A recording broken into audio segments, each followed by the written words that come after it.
Well, shall we? Let's do it, sir. Let's do it. All right, all right. Welcome to the Weekly Claw. It's Friday, August 21st. The models didn't move significantly, a couple pieces of news, but the layer beneath it did. Again, the harness,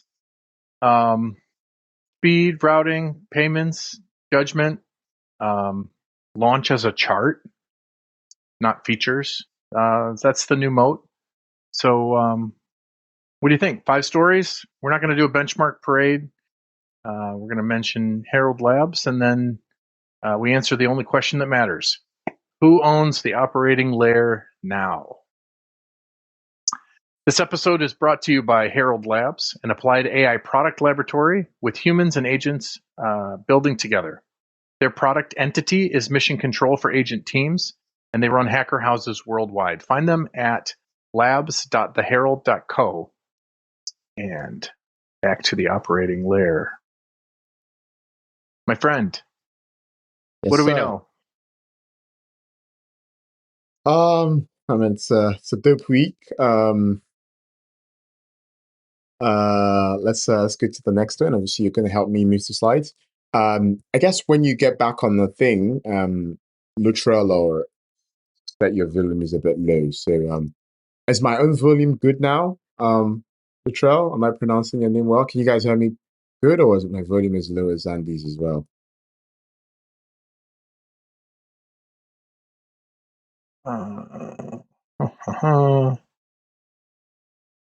I hear you fine. All right, thank you, Luttrell. Okay, pretty good. So guys, again, super cool week. I am less. I would say this week, I feel a lot less psychotic than usual. I mean, the last few weeks there's been like so much happening, and we get on the show and we're like, oh my god, we're going crazy. But I kind of like listened to like a few things this week that sort of like got me to think a little bit sort of like saner, especially around, let's just make sure that we're not just kind of like launching and just doing new stuff. Like it has to like affect people's lives, right? So I've been a lot more thoughtful around like how these things improve the lives of people versus just like very crazy launches and then we're kind of like on this high, but then it doesn't really kind of like become anything. It's like materially beyond some of us like geeks. So I think I'm a bit more. I think it's so cooler, and it's like more my vibe where the week is this week. So this week hasn't had a lot of like crazy stuff happening. They also like very kind of like mellow stuff happening here and there. So there wasn't like crazy stuff happening. And I do think that actually that I wish things become a lot more like this, like where it's a lot slower, like it allows people to adopt it, like makes people less scared, makes people a lot more kind of like less FOMO'd out, Andy. I don't know if you know what I mean. I know exactly what you mean. Just the anxiety every week is something else and like so crazy, and then it's like everyone is trying to keep up and like wondering like what does this mean? It's I guess at some point, like you really do get burnt out, right? I mean, it's like, what is going on? It's like, what has changed today? Am I richer today? Can I buy a bigger house? Can my kids do something better today? Yeah. I know exactly what you mean. Friday last week, Qwen 3.8 came out, and then all weekend long it was updates. People, innovating the recipe to speed it up, and it, when I first launched it, it was 30 tokens per second on my RTX 3090, and then there was an optimization that got me to 60, and then Orient came out on Tuesday, and it's just been 70. It's been a ride. 150 tokens per second on my RTX 3090. Are you at 150 now? I thought you were like at 70. You are 150? What? Maybe I'm thinking of something else. I think it's that's that it. fast. No, yeah, I think so. Really do. I think so. Yeah, but I guess like for me, right? Obviously the local models have been the most impactful. So this week, guys, just before I kind of like get into my docket, I canceled like a few of my like subs, and then started using more locals in a lot more places. So So yeah, so I would say that, that's cool. And yeah, over the next few weeks, I will really kind of like figure out how do is it 150? Real fast. What is it? Is it 150? What is it? What is this? This is just chat. What chat harness is box. this? This is Chat just box. chat box. Yeah, so it's just making the OpenAI direct request. It doesn't show the tokens per second. It doesn't. No, how disappointing is that? Give me 500 words on something. Yeah, I mean it's fast. real fast. Yeah, and it's not dumb, right? It's like it's really good. Yeah, like I mean, all the benchmarks say Opus 4.6.7. Scary. Yeah. Ooh, I don't know. I don't know if you added it to your docket. I think you should talk a little bit more about it later in the show. I think it's super cool. Okay. Yeah, I don't have a lot to share. I think I have top 5 topics, but they're also like super quick topics. So the first one to start with is a model launched this week. Or it's not a model. It's like a research paper. A couple of guys did a model called Faraday. And Faraday is like a 27B model supervisor, and he performed, as you can see in the benchmarks, he performed better than GPT 5.5. I think this is Claude 4.8, I think, or even Opus 5 as well, right? So, yeah, and so kind of like the I mean, this is a technical paper, so the idea is that you can get much smaller, much dumber models to perform a lot better by making them use tools of bigger models when they need to, right? And so it's sort of like, I guess like it's a version of saying an orchestrator model, having some sort of an orchestrator model and a smaller model, and then having the orchestrator model figure out when to use the smaller model and when to use the kind of like bigger model. And this is really where I'm going to personally in my workflow. So I do have a Spark and an M5. And this week, what I started to do is I have started to use Queen 3.8 27B model a lot more in production, running on like my MacBook. Like Andy has been talking about, there's been a lot of innovations. This Dr. Flash 2 came out, got that to 60 tokens per second or not of 60 tokens per second. So that's really fast. That's faster than what you get from like a GPT 5.6 so, right? It's faster than that. And so this is like having I mean, we talked about this last week. It's equivalent of like a 4.6, 4.7 model. And then obviously Andy will talk a little bit about Ornit, which is again even faster than that and maybe slightly smarter. Okay. So yeah, so that's what I'm starting with. But Andy, let's keep moving. I guess like a lot more, still staying on speed. Cerebras had their conference this week. So like the dev conference. It was pretty cool. I watched one interview with Thibault. Yeah, it was pretty cool, right? Cerebras is like the partner, the OpenAI partner, their public company. They came to market together for GPT 5.3 Spark, the super fast model. And we talked about last week the GPT 5.6 so ultra fast that they're putting out. That's going to be at 750 tokens per second. And so this, yeah. And then Andy, if you play the video before I continue, the video has some cool stuff. Unfortunately, we don't have voice, so that's fine. So I just narrate a little bit. So these guys are launching. So like I wouldn't call it. I would like call it like I wouldn't call it a chip. It's not a chip. It's almost like a computer, right? The supercomputer, called like a C4. And so with Cerebras again, they don't use NVIDIA chips. They make their own chips, and their chips are like optimized for inference. Their chips aren't used for training. Their chips are optimized for inference, and they're super fast. That's why they can get to 750 or 1,000 tokens per second, powering like trillion-dollar parameter models, or trillion parameter models. So I don't think this has it in this video, but they also have another video where they kind of like show, or they have a benchmark where they show how fast they plan for this to go for. Yeah. And the plan is that this will be able to stream a GPT 5.6 Soul at 1,000 tokens per second, right? So this is like their next thing. Yeah, Andy, obviously we talked about ultra fast. Ultra fast is 750.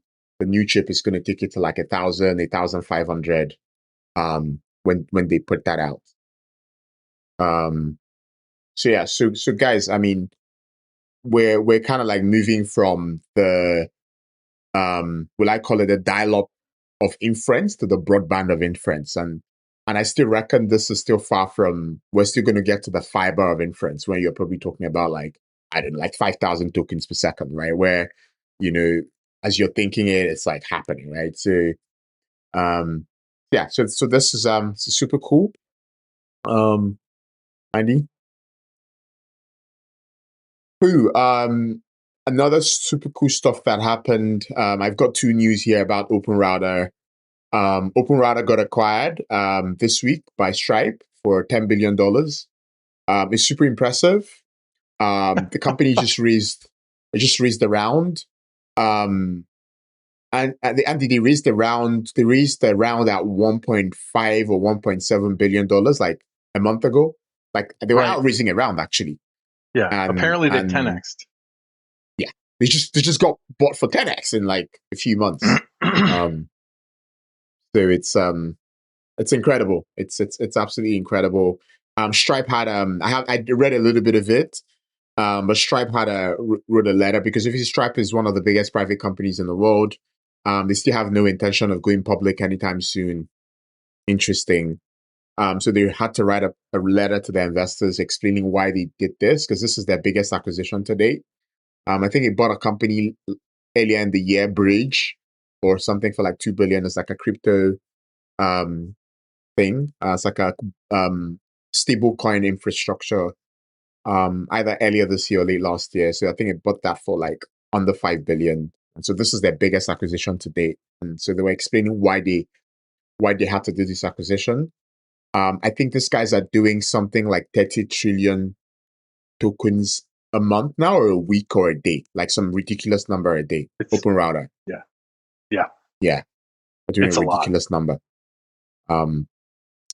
I guess like for Stripe is also sort of like thinking that OpenRouter might be so like the rails for, people paying for inference in future, right? So, today me and you are buying subs from OpenAI and Anthropic. But to be honest, like these companies can get so big, they might care less about the margin that, we might, like for instance, I canceled 3 subs. I canceled a Claude, a Minimax and a Kimi, and I still have like 4 of them, But in the future, maybe we would say that, hey, like it makes no sense to like manage all the subs, independently. I just buy one OpenRouter account and I'll be fine, right? So I think they're really making a bet that we're going into a world where OpenRouter will be kind of like the Stripe of inference, right? Where everybody who's buying inference will just like go to OpenRouter and buy it from them, versus like paying the collabs directly, or kind of like having 20 subs or 10 subs when you can just have one orchestrator. And did you use OpenRouter? I went through a phase. Most of the development work that I did was for corporate customers, and so it wasn't going to be an appropriate source for inference for me. But I played with it for a time, and having access to all the models was great. There was a time when you kind of questioned like whether or not there was a super quantized model being peddled at a rate, and so like kind of went back and forth on it. Like, apparently it's pretty reliable today, and it seems to be the place where people are launching, like not quite ready to call it what it's going to be, ghost models. I mean, that's part of the news for today too, right? Like, as soon as they announced, yeah, it's right there. Like, everything's going there. And there's no question that the model router, they call it OpenRouter. You just select your model today, but there's no question moving forward, we're not going to use the same model for every request. And boy, are they set up in a great spot to make the decision. Correct. Another news that also happened, and I can layer it on, even though I don't have it on the docket, is Ramp, which is again a very big fintech, and that got acquired by a big bank. Ramp is still. It was Brex that got acquired. Ramp is still private. But Ramp also launched. Ramp a few weeks ago launched their router products internally, and today, and the day, which is 2 days ago, the day that Stripe bought this company, or yesterday, they announced that they bought router.com. So Ramp owns router.com. So if you go to router.com today, they're offering a similar product. And their product is exactly what you just said. It's a router that you just use it, and it figures out which model you should use for what. Right? So you're not like selecting, it's like you pay them for it. I mean, I don't use it. I haven't set it up. I should actually go check out how it works. But I reckon that they will probably try to be in the same business as OpenRouter. Because if they're helping you orchestrate all these models, then they should have access to all these models. And then they should give you the optionality to choose between orchestrating yourself or letting them orchestrate for you. Yeah, for sure. Now, you run a model proxy behind your agents, right? So yes, I run I run Citadel. Right. So there's an option. I don't know if Citadel has a router option. I'm assuming it does, but I mean, there's certainly an opportunity. Certainly an opportunity to drop one in its place, right? Yeah, 100%. I thought about it actually. I thought about it this week. I just haven't had the bandwidth to do it, but like 100%. So I mean, so just for the guys in the audience who, I mean, I talked about it months ago, but one of the things I'm doing with my agent crew is I'm centralizing a lot of our kind of like operations. So we use one memory service, right? Instead of like having them have different service, we use one provider service, like which is Citadel. I've been working on start date for a few weeks now, which is again one central cron service. And so just moving everything out of the agent into like a centralized system. So my agents behave like humans, and these things are tools. So they connect into them. So I don't have to like set them up on every single agent. So yeah, so I did think about it when I saw router. I was like, yeah, I should definitely start thinking about how the technology works. I guess the reason I haven't jumped at it yet is in my mind, I still think is like, it might be a bit complex to build, but maybe not. Like, it's like, I guess you need to have an LLM as a judge, always figuring out the intent and then routing it. It will add some latency to it, but I haven't like gone there yet. Yeah, very cool. So again, just kind of wrapping up with OpenRouter, I pull out the screenshot to put out there because it's like crazy that, so there's this new model that is out today, Ox Alpha, and, you guys can see that the model it just came out today, right? I'm using it already. Andy, I think I messaged you about it. I think you said it was a bit slow. Just looking at the benchmark, it said something like 20. Yeah, Andy, you're just sport, dude. Like you're sports, right? Like, what are you talking about? It's like 20s because you're at 150 now, right? It's like, what are you talking about? Yeah. Like on a 3-year-old GPU, yeah. But guys, it's incredible, right? This model is out today. You can see it's at 1.6 tera, whatever, right? Or trillion parameters, trillion tokens, yeah, trillion tokens used, right? You can see DeepSeek is at 1.9. And then like this brand new model is like really leapfrogged everybody else. But I guess it's free. It's because it's free as well, right? So everybody's sort of like plugged into it. So yeah, that launched today. People are super impressed by it. I've been seeing people comparing it to like being better than Fable. People are saying it's most likely GLM. I've seen analysis saying it's an American model because the latency in America is like much shorter versus like Europe and Asia. So people are saying it's an American model. But yeah, it's out. If you don't have it and you're not using it, definitely sign up to like OpenRouter and get access to it. It's free, cool model. I benchmarked it just before the show for my own internal benchmarks. It's not great. Like it still scores like, it's like far from where like the DeepSeeks and the Queens are. But I hear that it's a good coding model. It's just not a good general model. So I think that's what the problem is, because my benchmark is a generalized benchmark. So it checks coding, but then all the other things that we do. So it apparently didn't do very well with a bunch of the other things, but it did very well with coding. Cool. Sweet. Yeah. So DeepSeek, this is a super quick one. So DeepSeek today launched an update to the Flash model called the DeepSeek V4 Flash Vision experimental. I guess it's like exciting thing is it adds vision to the existing DeepSeek Flash model. Again, this is my preferred local model now. It's running 24 hours on my software factory. It's always just cooking things. So it's definitely the most preferred model. I think I've gotten the model to a place where it's super fast. Some of the cool recipes put out by the open source community. So this is definitely the preferred model today for the open source guys. And the only sort of like issue it has is it doesn't have vision, but that's easily solved, right? Because you easily pair it with like a liquid model or a Queen vision model, right? It's like a 2.5 or it's like really tiny vision model, so it works. But DeepSeek is like solving that problem. They've just released the vision model upgrade to it, and you can see in some of the bench it's doing better in some bench. Like it added like a point in terminal bench. Cyber gym, like it actually went back behind a little bit, backward a little bit inside of cyber gym. So he added mostly in some places, but then went backward in like in the cyber part of things. Jen, do you have any thoughts on this? I do. I've been going through this. When I launched Qwen 3.8 27B on Friday, I was just using the raw model Q4, and it had vision, and I was like, "This is amazing."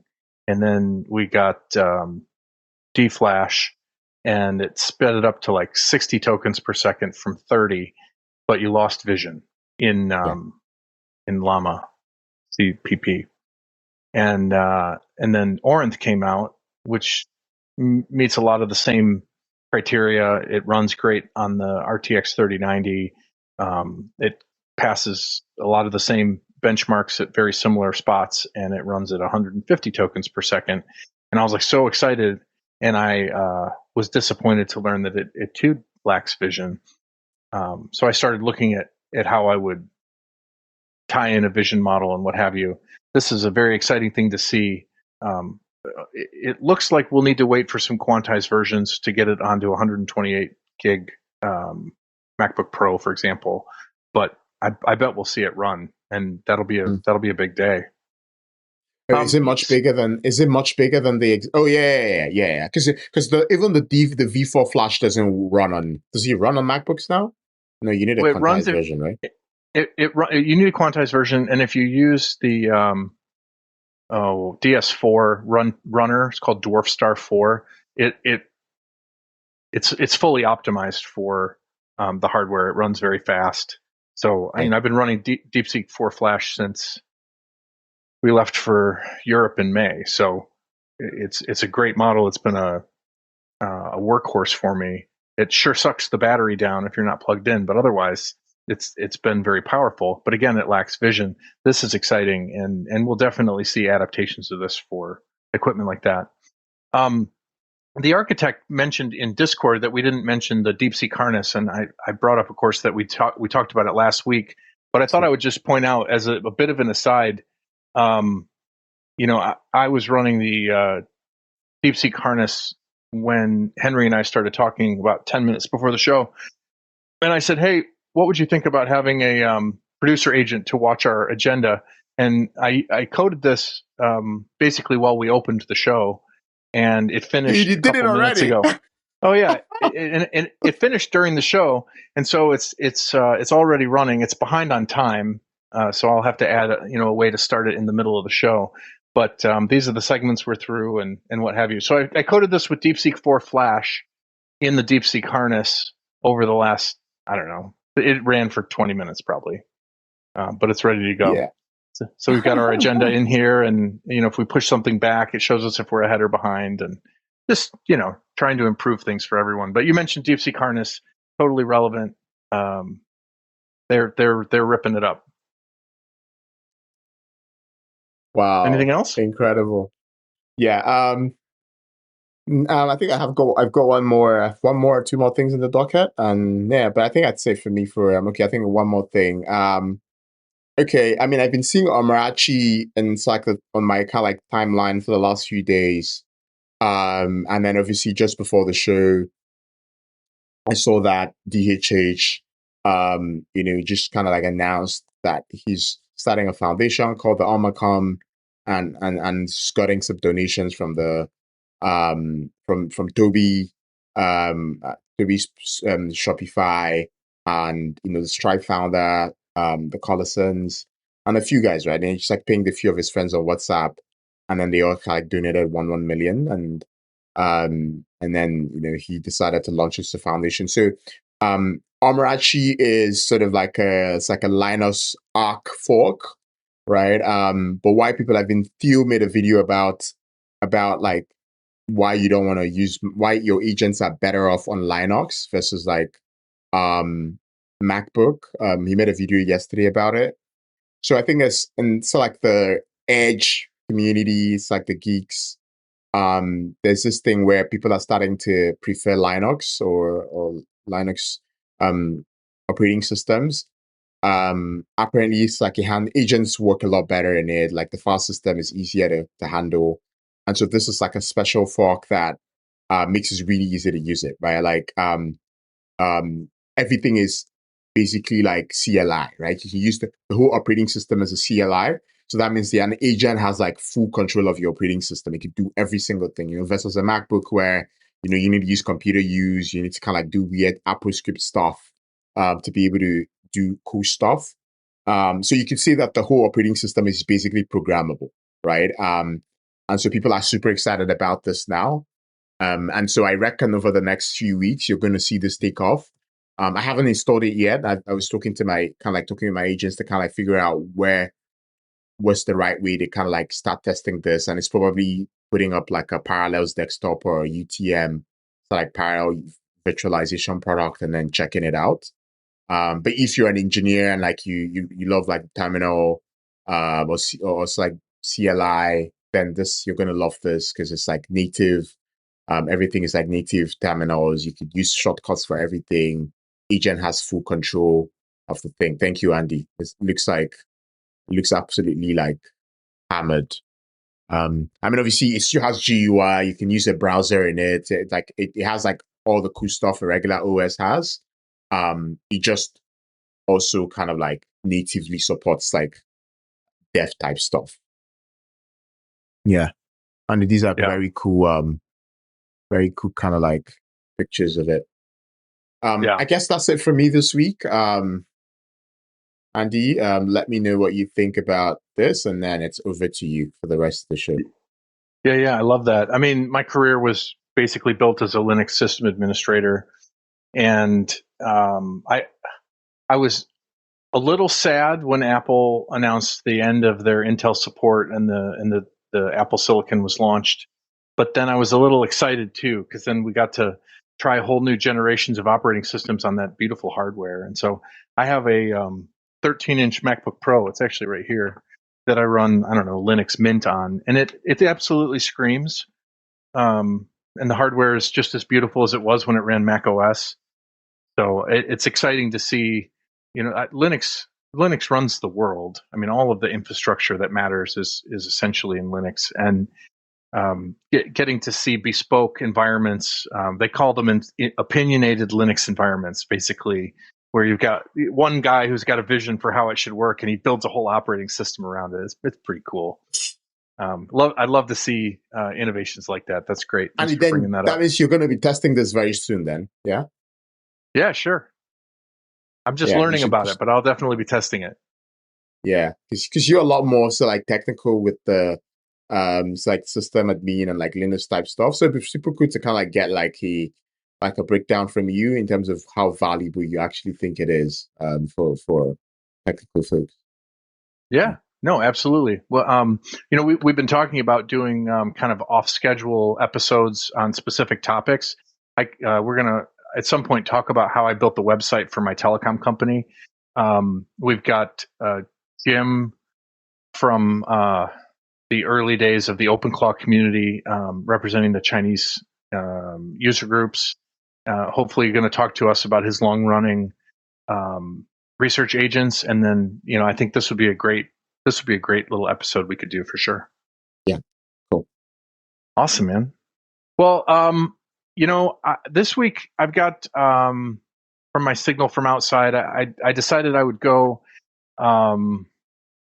outside of OpenClaw just a little bit, but there's some nice tiebacks. This week, the video I'm going to review is Garry Tan, a president and CEO of Y Combinator.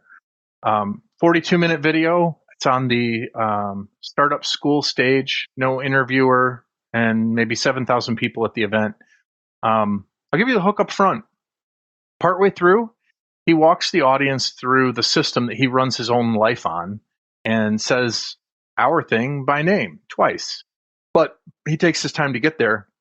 He opens the talk with 20 minutes of 17th century philosophy. He tells the story of Baruch Spinoza.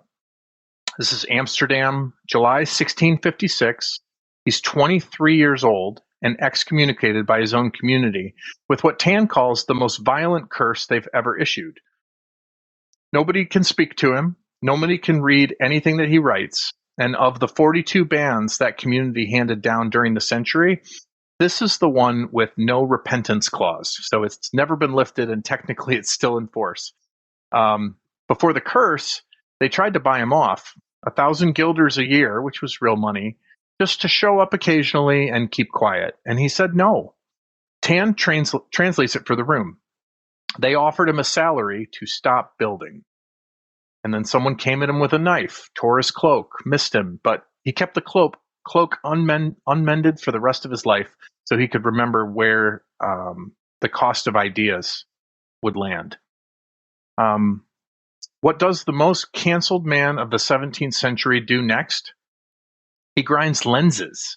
By day, he's grinding optical instruments good enough that the best scientists in Europe come to him for them, and by night, he's writing a book too dangerous to publish while he's alive. He dies at 44 with his lungs full of glass dust, and the manuscript goes out by canal barge locked in his writing desk. So here's the turn. His heresy that got him excommunicated from his community was that he claimed God isn't a king on a throne. It's spread through everything. Tan says we're making the same mistake right now about AGI.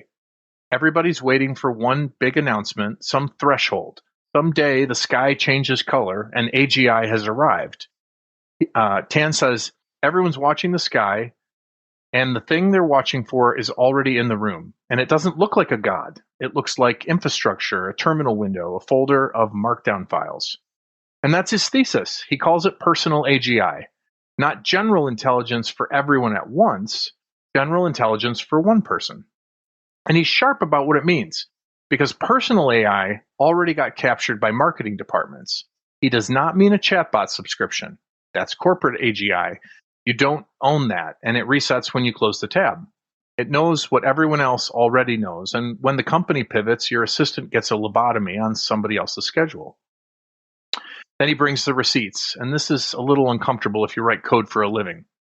In 2013, Tan was shipping YC's internal tools at night at about 14 useful lines of code a day, which he notes is dead on the published median. Today, same brain, fewer hours, with kid pickup at 5, he puts his output closer to 400 times that. Then he deflates his own number for you. He says, assume the agent writes bloat, or assume half his scaffolding. Assume he's flattering himself. Still, it's 8 times that at least. The portfolio data is even stronger. A batch from a year and a half ago, where a quarter of the companies had code bases 95% AI generated, now on track to be one of the fastest growing in YC history, emergent out of summer 24, public launch to 9 figures in 8 months, retail at 60 million annualized with about 40 people. He's careful to say he can't prove causation. What he says is that the fastest growing founders he funds aren't treating AI as autocomplete. They're treating it as a workforce. Now, for this room, this is kind of cool. He calls his system GBrain, a knowledge wiki of roughly 220,000 markdown pages, 25 years of his life diarized, every email and meeting and note compiled and curated and searched by agents. And the sentence is, my personal OpenClaw has a Karpathy-style knowledge wiki with about 220,000 markdown pages. That's OpenClaw running the life of the president of Y Combinator. Sitting on top of it is his coding framework, GStack, which he says is at 123,000 stars on GitHub. His day? The agent works the inbox overnight and hands him a briefing instead of a pile of emails. It preps documents for him before every meeting and does research he got curious about at midnight and has it finished by morning. The unit underneath all of it is the skill file, and he's deliberate about how boring it is. A page of English describing one job. He has a test. If a smart intern can follow it, an agent can run it. Markdown is actually code, he says, and the compiler is the model. He mentions someone at YC's finance team who has never opened a terminal, has compiled about 100 Excel workbooks into one app, and she's not a programmer, she's a manager of agents. My favorite receipt, though, is the one about the talk itself. 5 days out, he decided he needed Spinoza. So his agent went and got 3 biographies, about 1,500 pages worth, read all of them, and came back with a chronology. Every point where the 3 biographers disagree, and the 10 most tellable moments of the man's life ranked with delivery notes. The knife, the bribe, the desk, every beat of that opening came out of an overnight run. Then the talk turns political, and this is for contributors.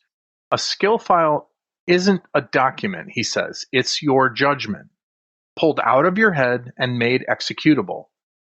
The same file, 2 completely different futures, depending on who owns it.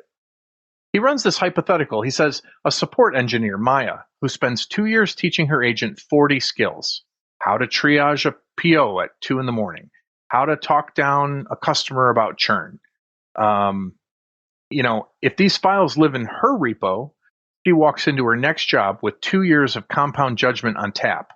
If they live in the company's repo under company IT policy, she leaves with nothing, and they keep running her judgment without her.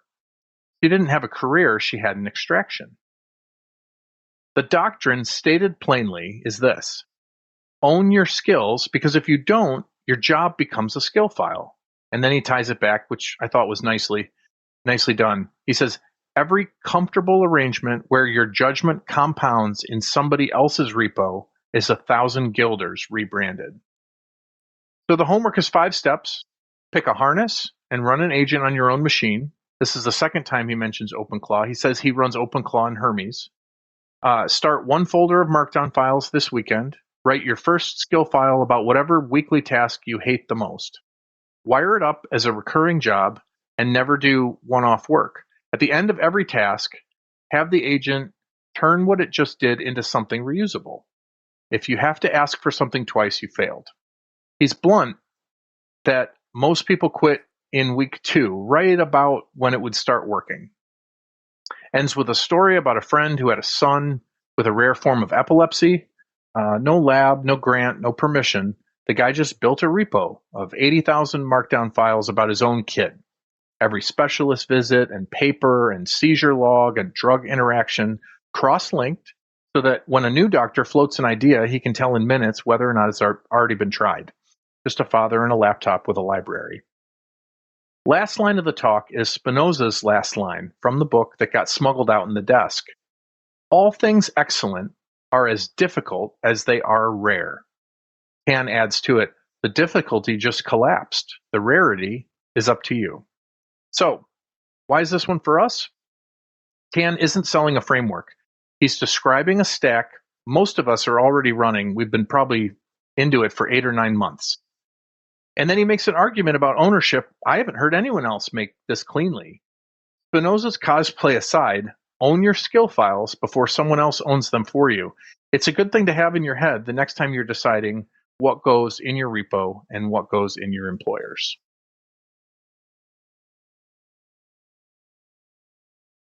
Well, hot takes. Shall we? Yes, sir. All right. Anthropic's text watermark changes the source of randomness in low-stake word choices. Long passages get statistically consistent with a secret key. Exact facts, code, proofreading, and heavy edits leave little room for the mark. A positive result means Claude likely processed some of the content, not that Claude authored it. Translation is more markable because Claude chooses every word. The Claude Detector API is coming soon. What do you think about this? Yeah, I'm not sure what part you are. I mean, obviously, I'm not a fan of Anthropic at all. And I'm increasingly, yeah. So, okay, cool. I read a piece about this, right? I read a few pieces actually about this on X. Yeah, it's the thing is like AI is increasingly going to be something that we interact with as we work. Does that mean that every single work you do is now going to be watermarked as authored by AI? Right? So for instance, if we were getting ready for this and I wrote the whole slide and I'm just like, hey, can you just like correct some typos? And then it corrects a few typos and then the whole thing is AI generated. What? Or if you're Chinese and you use it's like an AI product to translate your stuff from Chinese to English, that means every single thing you write online is now AI generated and watermarked by Anthropic. So it's super upsetting for some people. I kind of like went through it and actually had to go read the excuse for doing this is that Europeans asked them to watermark stuff. And so I had to actually go read the actual like deal or whatever that, and it had nothing to do with any of these. And apparently OpenAI had experimented with a version of this a few years ago and got it to pretty good and then refused to launch it because it's just like a great idea, right? Like to say that every single text I generate, I get it for videos, right? Because deepfakes are a problem, right? You want to know that the video is a real person or not a real person. So if you say, and those things are already solved, right? There's synth IDs. Google did synth IDs. The industry adopted it. So it's like most images and videos, you can easily detect their AI, right? Yeah. But I just don't see the use for text. And it's not just that it's different if it's embedding a metadata on it. Like for instance, if you did a PDF document, it will have a metadata attached to it. But it's every single text you generate has a cryptographic key in it, right? So that means, yeah. So it's not cool. I don't like it, but no, that's a hard one for me to steal, man. The idea that schools need something, newsrooms need something. I mean, should we as a race know how to write? Sure. But are all of us writers? No. I have a daughter that's a writer. She's 13. I suggested we use AI to proofread one of her books, and she turned up her nose. Man, I've got six other kids who would jump at the opportunity to have me proofread their stuff with AI. I don't know. I think we're going to end up, schools are going to end up having to use these tools and teach how to use them properly. Yeah. Yeah, I mean, like, because the issue is it's just not great. The issue isn't like, I mean, you can already detect whether text is AI generated, but the issue is just like injecting a cryptographic key in every single thing reading by everyone. And the issue, and it's like people say that, hey, listen, if they can do that, they should be able to tell Andy wrote it, right? They should be able to tell Andy wrote it. Like, so, because if you can add a key, like, there's nothing that prevents you from adding a key that is tied to someone's account, right? And so you'll be able to know who wrote what. And then you start to get to this, it's like dystopian world where you're trackable, right? Because if every single thing you write online or you publish can be tracked, yeah, it's not cool, right? It's Yeah. There are better ways of doing it. Again, let's see what OpenAI puts out, because again, someone responded to my tweet and said OpenAI did this, and then I Grok checked it, and Grok was like, no, it didn't do it, and then sent me an article where they experimented with it, didn't launch it. So let's see if they do, and see if that's where the industry is going. If that's where the closed sourcing models are going, then I'm glad I have local models. Then I'll just use local models for everything I write. Right. Yeah, absolutely. No, I feel that way too. It's hard to pretend otherwise.